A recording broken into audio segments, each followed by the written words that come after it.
우리 앞뒤좌우로 축복의 인사를 나눕니다. 문제를 복음으로 누리는 성도가 됩시다. 네, 또 안 그러다가 방송 시스템이 또 문제가 조금 어쨌든 뭐 신경 쓸 필요 없습니다. 우리는 말씀에 집중하면 되니까.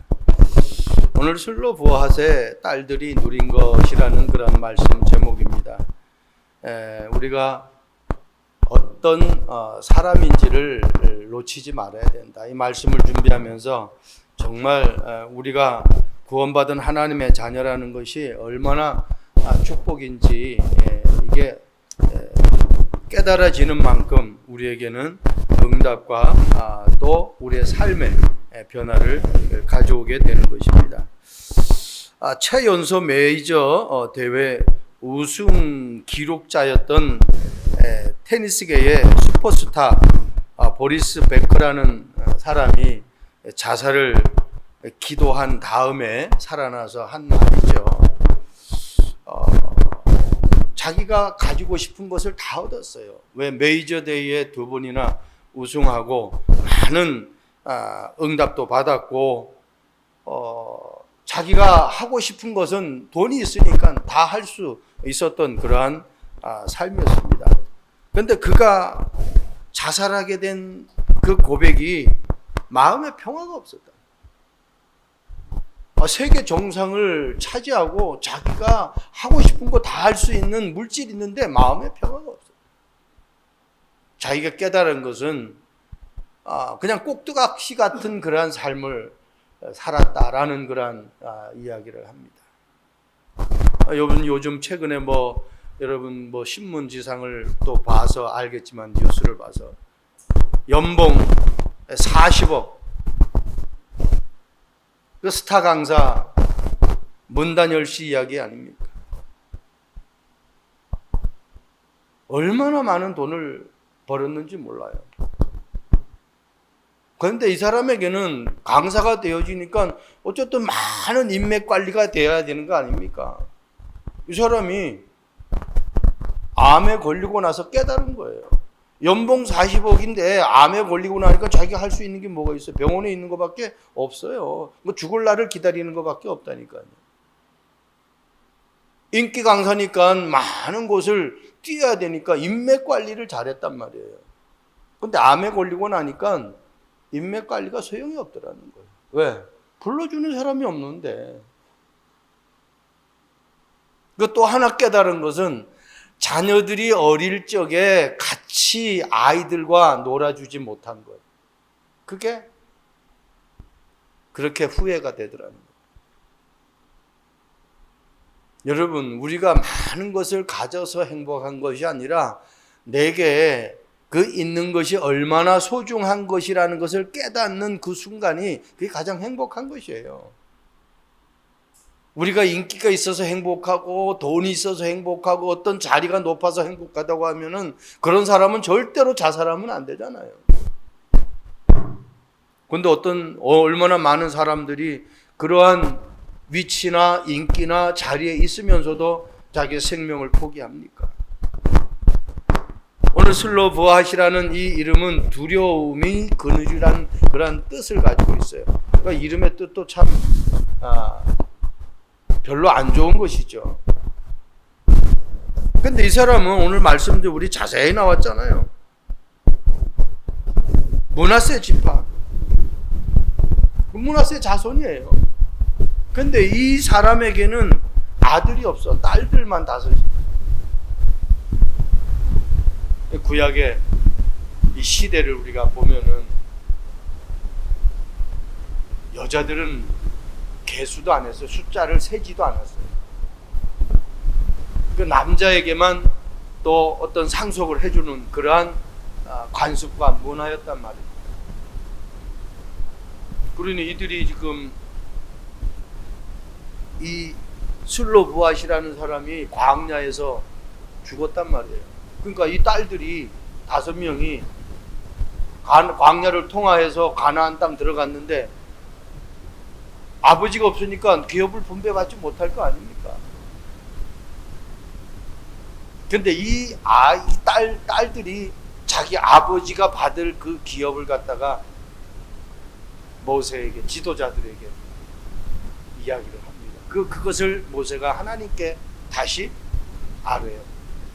그래가지고 기업을 이제 유산으로 남자들과 똑같이, 아버지 형제들과 똑같이 그렇게 땅을 분배받는 내용들이 오늘 본문에 나와요. 말씀을 묵상하면서 이게 와서 확 닿더라고요.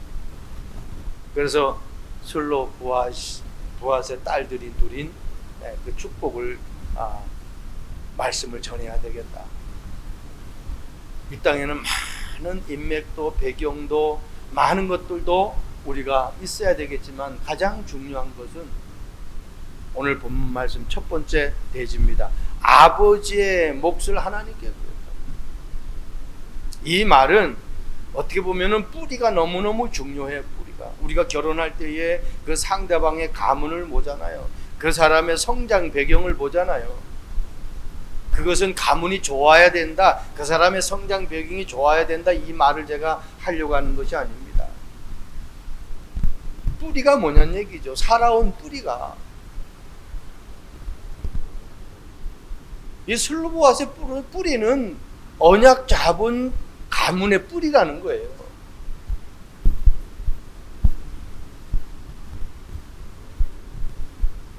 그래서 저와 여러분들이 우리 가문은 비록 언약 속에서, 은혜 속에서, 말씀 속에서 자라는 가문이 아니었다 할지라도 내가 지금 그 속에 있는지를 잘 점검해야 돼요. 어떻게 보면은 이 딸 5명이 하나님께 구한 것은요, 우리 아버지가 어떤 아버지냐는 얘기예요. 우리 아버지가 하나님을 섬기는 그 가문에 자라난 그 아버지가 아니다. 여호수아서 17장 3절, 헤벨의 아들 길르앗의 손자 마길의 증손 므낫세의 현손 슬로보아스에 대해서 족보를 쭉 얘기하고 있잖아요. 오늘 헤벨은 다른 게 아니잖아요. 오늘 본문에 나오듯이 므낫세의 자손에 대해서 쭉 나오는데 거기에 헤벨이라는 이야기가 나오잖아요. 2절에, 17장 2절에 이스라엘 자손과 세겜의 자손과 헤벨의 자손과 이렇게 쭉 나오잖아요. 여러분, 저와 여러분들이 놓치지 말아야 돼. 관습도 중요하고 관례도 중요하고 규례도 중요하고 모든 절차도 중요한데 더 중요한 건 뭐냐? 내가 지금 하나님께 속해 있느냐 안 속해 있느냐, 그게 더 중요하다라는 겁니다. 고린도후서 5장 17절에 말씀하고 있잖아요. 그리스도 안에 있으면 새로운 피조물이라, 이전 것은 지나갔으니 보라 새 것이 되었다. 내가 하나님의 자녀라는 것이 가장 중요해요. 그리고 그 자녀라는 것이 지금 내가 누리고 있느냐 말, 지금 그 자녀를 놓치지 않고 언약을 붙잡고 있느냐. 그러니까 이게 슬로보아스의 5 딸들은요 그 언약을 붙잡은 거예요. 아버지의 목, 비록 광야에서 죽었지만은 그 아버지의 목. 민수기 27장 3절에 이렇게 말씀하고 있어요. 우리 아버지가 광야에서 죽었으나 여호와를 거슬러 모인 고라의 무리에 들지 아니하고, 한마디로 하나님을 반역하는 그 대열에 서지 않았다는 겁니다. 내 아버지가 죽은 것은 자기 죄로 인해서 죽었다는 거예요. 그러니까요, 어떤 하나님을 불신하고 하나님을 원망하고 하나님을 대적하는 그런 선상에 서서 죽은 사람이 아니다. 정확한 언약, 내 아버지의 하나님의 자녀라는 부분들을 언약으로 붙잡았어요. 베드로전서 2장 9절 우리가 너무나 잘 아는 말씀이잖아요. 그런데 잘 아는 말씀이라고 여기지 말고 과연 내가 하나님이 택함 받은, 하나님께 택함 받은 그러한 사람이 맞는가? 과연 내가 정말 그리스도를 통해서 하나님의 나라를 누리고 있는 삶이 맞는가? 거룩한 나라라고 그랬잖아요. 그리고 그의 소유된 백성이라는 거예요. 더 중요한 거, 너희를 어두운 데서 불러내어 애굽의 종살이에서 또 하나님을 거역해가지고 바벨론에 포로되어져서, 그리고 또 불쌍해가지고 로마에 속국되어져서 노예에서 포로에서 속국에서 우리를 건져냈었어요. 우리의 불신앙에서, 나의 어떤 연약함 그 가운데서 하나님이 나를 불러냈다니까. 어두운 데 불러냈어요. 그래서 어떤 빛으로? 기이한 빛으로. 왜? 그리스도는 세상 사람들이 이해할 수가 없어요. 그 이름 믿고 부르고 그 예수 그리스도를 영접하는 순간 내 모든 거 다 해결함 받는 거예요. 그걸 누가 믿겠습니까? 믿을 사람이 있을 수가 없죠. 그러니까 하나님의 자녀가 되었다라는 이 축복이 어마어마한 거예요, 여러분들이. 저는요, 이 말씀 준비할 때마다, 야, 정말, 우리 가문이 무슨 언약의 가문입니까? 예수, 부모님이 모태신앙이 되어져가지고, 나도 그래서 그 부모님을, 뱃속에서부터 믿는 부모님 속에서 나왔으니까, 내가 모태신앙이고, 그런 게 아니에요. 여름 성경 학교 한번 내가 참석해 본 적이 없는 사람, 완전히 절간에서 목탁을 두드렸던 그런 사람, 무당이 굿하는 거 보고 그 무당을 수양 엄마라고 불러서 내가 수양 아들이 되었던 그런 사람. 왜? 생명이 단명이라고 하니까. 그런데 예수 믿고 구원받아서 하나님의 자녀가 되었다는 그 확신을 가지니까 모든 저주가 다 물러가 버리는 거예요. 내가 살아왔던 그 안 좋았던 배경이 나하고는 아무런 지금 상관이 없는 거예요. 그래서 요한복음 15장 5절에 나를 떠나서는 너희가 아무것도 할 수 없다. 그게 내게 늘 느껴져야 돼요. 내 능력이 아니구나, 내 열심이 아니구나, 내 노력이 아니구나, 내 지금까지 살아온 방법으로 내가 오늘 여기에 서 있는 것이 아니구나. 하나님의 은혜구나. 두 번째는요, 슬로브와 딸들이 누린 것이 뭐냐? 하나님 자녀의 권세를 누렸어요. 첫 번째는 아버지가 므낫세 자손이라는 그 언약을, 아버지의 몫을 언약으로 붙잡았단 말이에요. 두 번째는 구원받은 하나님의 자녀이기 때문에 자녀된 권세를 누렸어요. 17장 4절 말씀 보세요.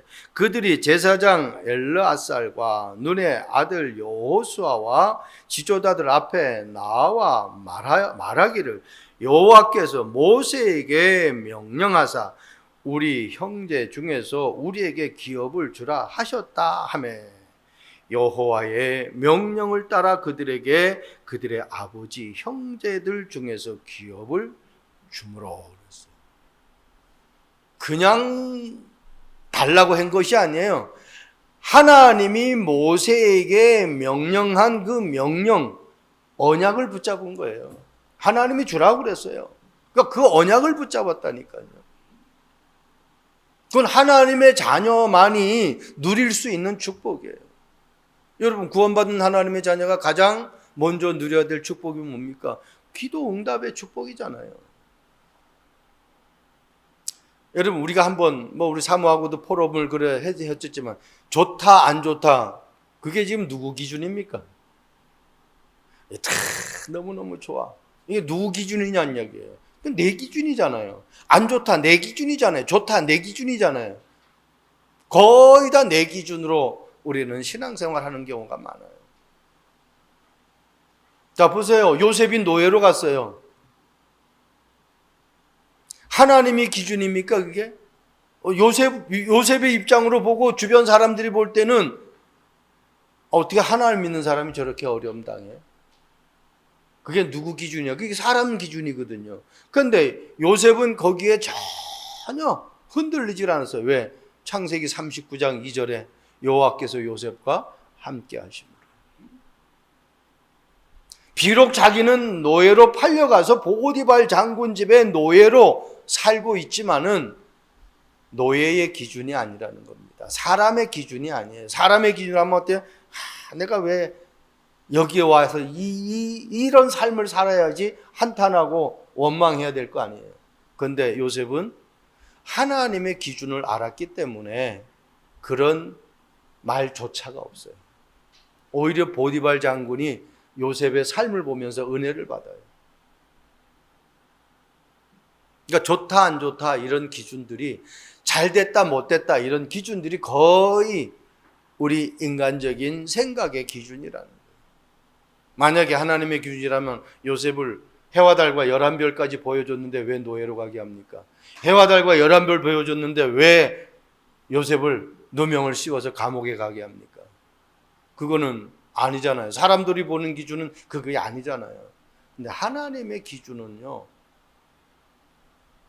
우리가 알게 되면은, 이해하게 되면, 깨닫게 되면은요, 어떤 환경 속에서도 감사할 수밖에 없어요. 왜? 하나님이 허락하신 문제, 사건이기 때문에 그렇습니다. 그래요.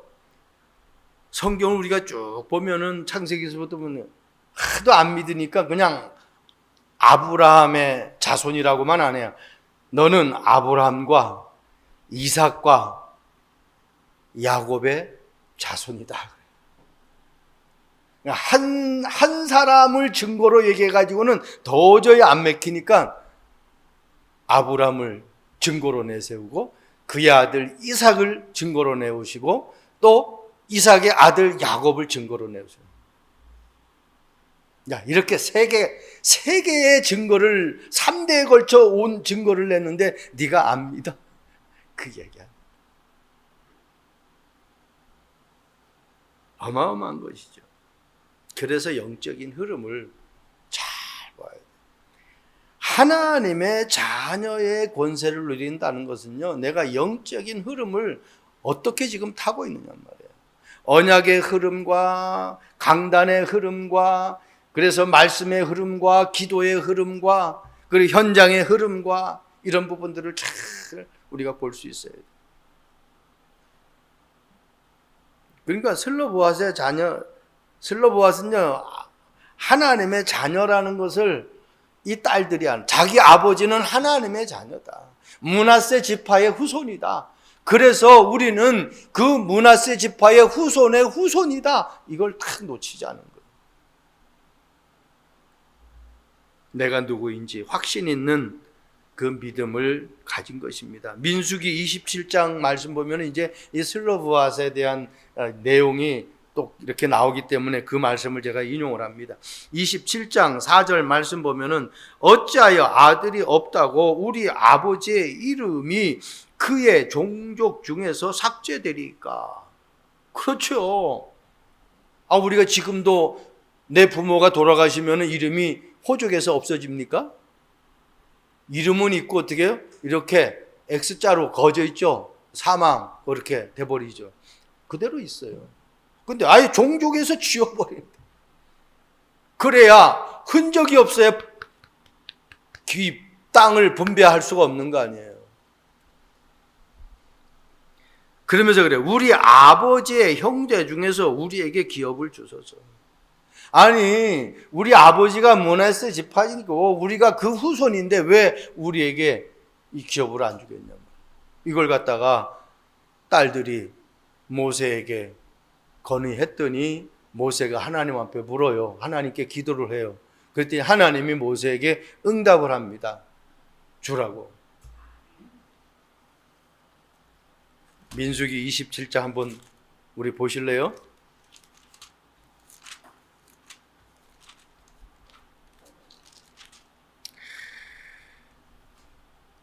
이렇게 말씀합니다. 여호와 6절에 여호와께서 모세에게 말씀하여 이르시되 슬로보아스의 딸들의 말이 옳으니 너는 반드시 그들의 아버지 형제 중에서 그들에게 기업을 주어 받게 하되 그들의 아버지의 기업을 그들에게 돌릴지니라.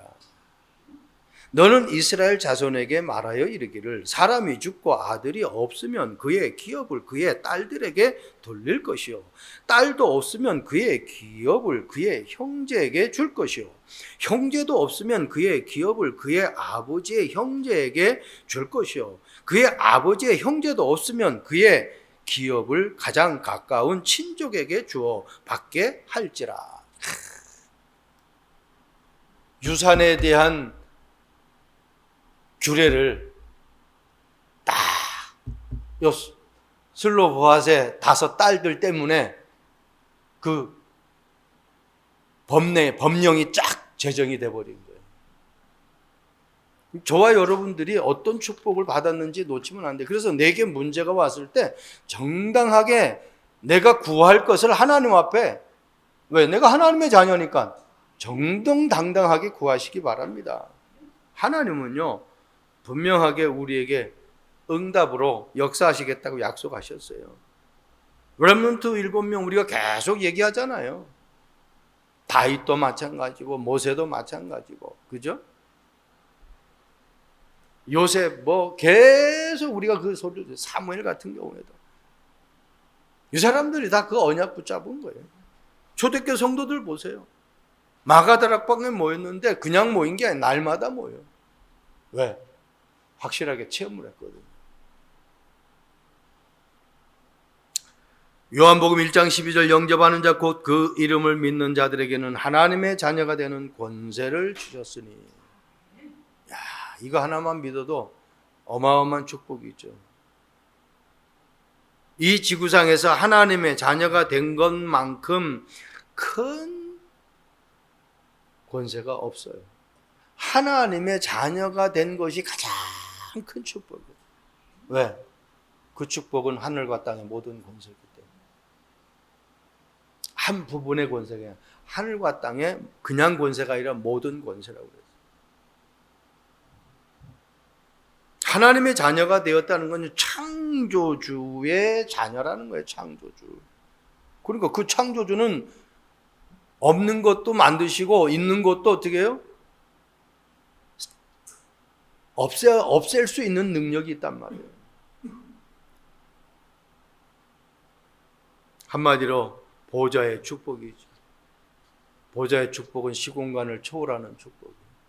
보좌의 축복은 흑암을 꺾는 축복이에요. 보좌의 축복은 하나님의 나라를 누리는 축복이에요.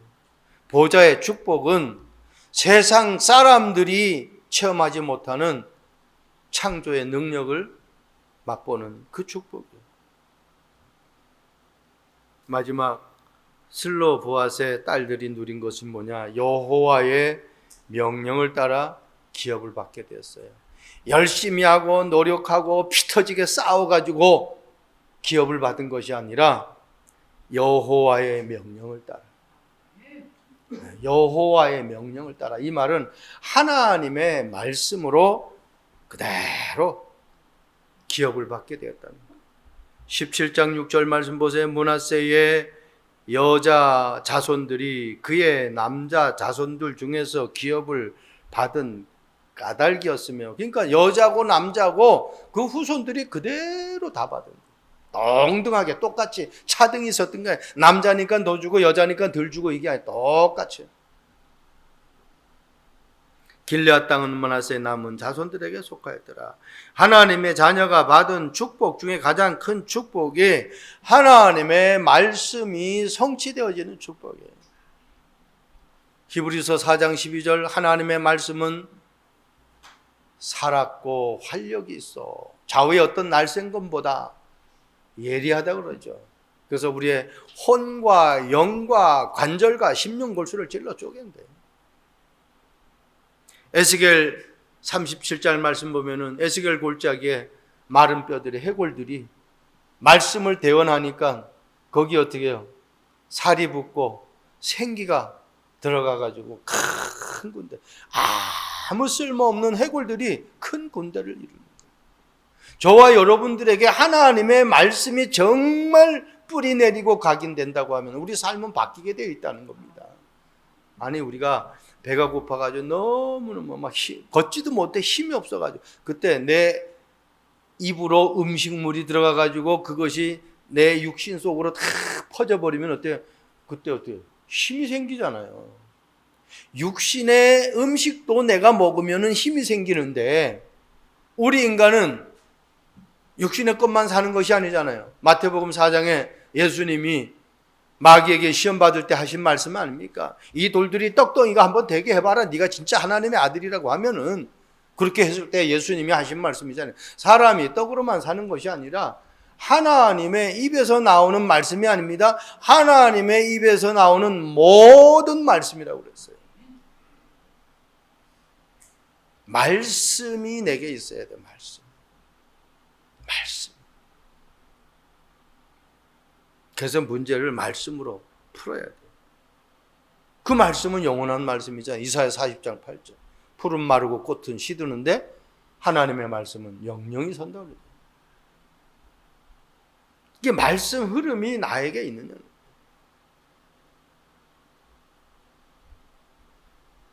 그 말씀 성취가 돼야 돼. 강단 말씀이든 내가 붙잡은 말씀인데 그 말씀이 그대로 성취가 된다고 해보세요. 어마어마하죠. 이 말씀은 어때요? 천지 만물을 만드신 말씀이잖아요. 그러니까 내가 말씀이 있다라는 것은 없는 것도 하나님의 말씀을 붙잡고 내가 따라가기 때문에 그것이 성취되어지는 거. 히브리서 11장. 믿음은 바라는 것들이 실상이요 보이지 않는 것들의 증거다 그랬잖아요. 민수기 27장 7절에 말씀합니다. 슬로 부하 딸들이 말이 이게 지금 이제 하나님이 모세에게 한 얘기잖아요. 슬로 부하 조금 전에 우리가 아까 읽었잖아요. 슬로 부하 딸들의 말이 옳으니 너는 반드시 그들의 아버지의 형제 중에서 그들에게 기업을 주어 받게 하되 그들의 아버지의 기업을 그들에게 돌릴지라. 그러니까요. 내가 뭘 붙잡고 구하느냐에 따라서 그게 그대로 성취되어져요. 그러니까요. 이 슬로브앗의 딸들이 언약 붙잡고 아버지에게 주어질 기업의 언약을 붙잡고 구했더니 그걸 그대로 성취되어지는 거예요. 보통 사건이 아니잖아요.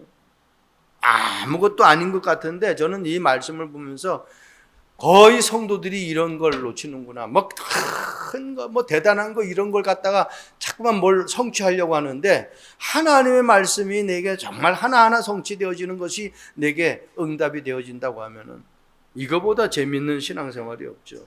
빌립보서 4장 6절 7절 말씀 아무것도 염려하지 말고 다만 모든 일에 기도와 간구로 너희 구할 것을 감사함으로 하나님께 하라.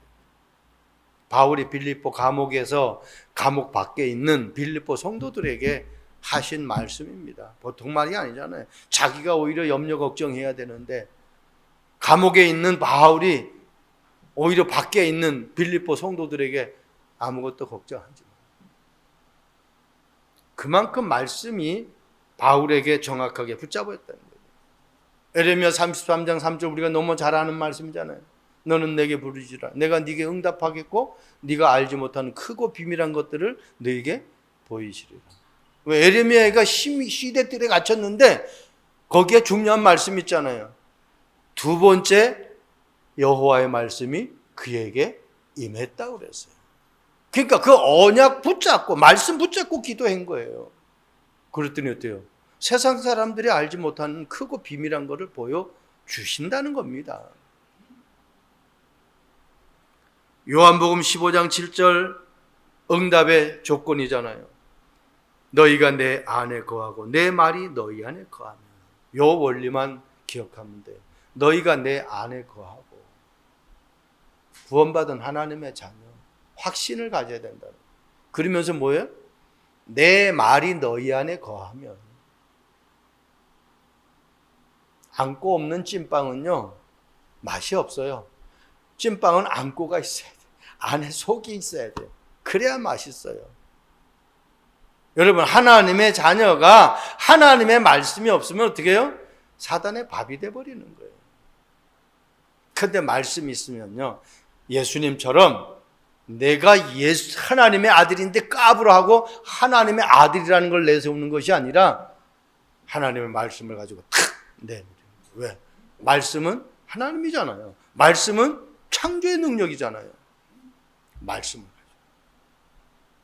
그래서 너희가 내 안에 거하고 내 말이 너희 안에 거하면 그러면서 무엇이든지 원하는 대로 구하라. 그러면 내가 시행하신다. 응답의 기준입니다. 과연 나는 노아처럼 방주 안에 있는가? 바울처럼 내게 능력 주시는 자 안에서 내가 그 안에 있는가? 우리 찬송가 370장인가요? 주 안에 있는 나에게 딴 근심이 있으랴. 그렇죠. 주 안에 있는데 딴 근심할 이유가 있겠습니까? 아니, 내 어카운트에 돈이 많은데 내가 돈 때문에 염려, 걱정, 근심할 이유가 있겠습니까? 나를 완전히 보호해 줄 엄청난 능력자가 나와 함께 하는데 내가 뭐 염려, 걱정할 이유가 있겠습니까? 그걸 느끼지 못할 때는 염려, 걱정하지. 돈이 없으면은, 아유, 내일은 또 어떻게 살지라고 염려, 걱정, 근심하죠. 그래서 하나님이 나와 함께하는 이 비밀이 우리에게 정확하게 붙잡아져야 돼요. 그리고 이걸 누릴 줄 알아요.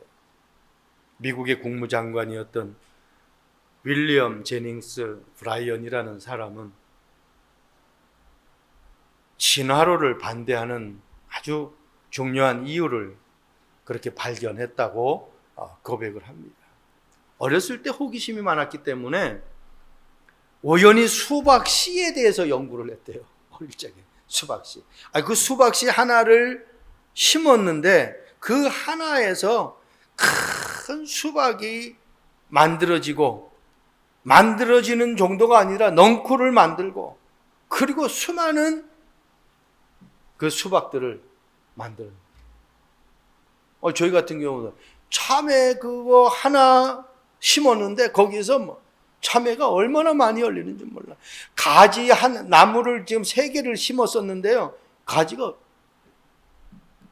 너무너무 고추나무 하나 심었는데 그 고추나무 하나에서 고추가 얼마나 많이 열리는지 몰라.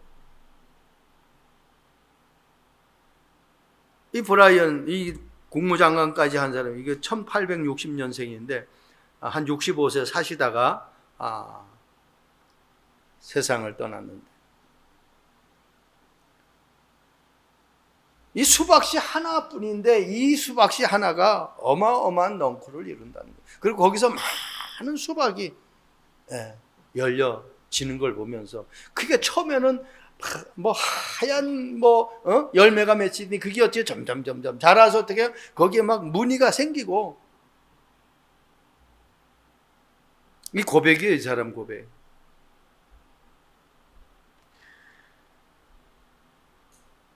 그 수박을 관찰은 자기가 할 수 있었지만은 그 수박이 그렇게 되는 것을 자기는 설명할 수 없어요.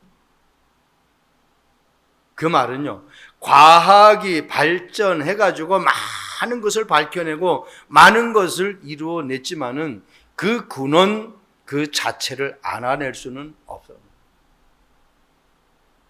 여러분, 그러나 성경은요, 세월이 수천 년이 지나도 하나님의 말씀은 그대로 세상 것은 뭔가 되어지고 뭔가 하는데 그 근원이 어떻게 되어지는지는 알 수가 없어요. 그리고 많이 변해. 지금 기후 변해서요. 앞으로는 식량난이 얼마나 심각하다라는 것을 지금 방송에서 나오잖아요. 왜? 이렇게 온난화가 돼버리니까 자라야 될 식물들이 안 해요. 물고기가 지금 다 그냥 물속에서 죽어버려요.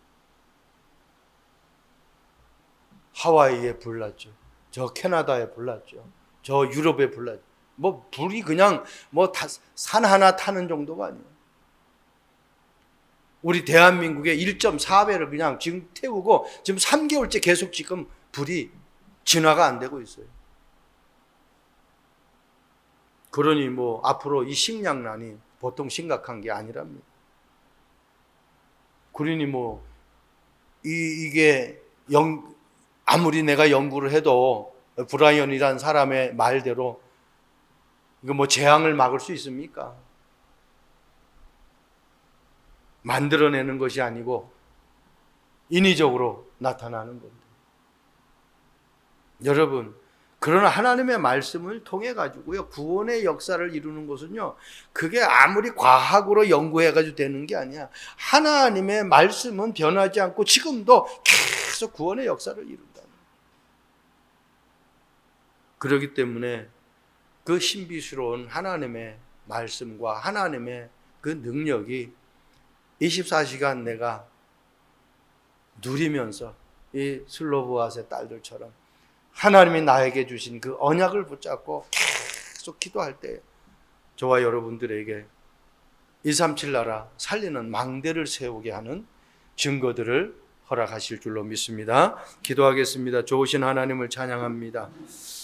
슬로보아스의 딸들이 누린 것처럼 아버지의 몫을 언약으로 붙잡게 하시고 내가 하나님의 자녀라는 그 신분과 권세를 누리게 하시고 하나님의 말씀이 성취되어지는 그 축복을 누렸던 것처럼 우리 참빛교회 모든 성도들과 영상으로 말씀 듣는 하나님의 백성들이 그 축복을 동일하게 누리는 삶이 되게 하옵소서. 감사합니다. 예수 그리스도의 이름으로 기도합니다. 아멘.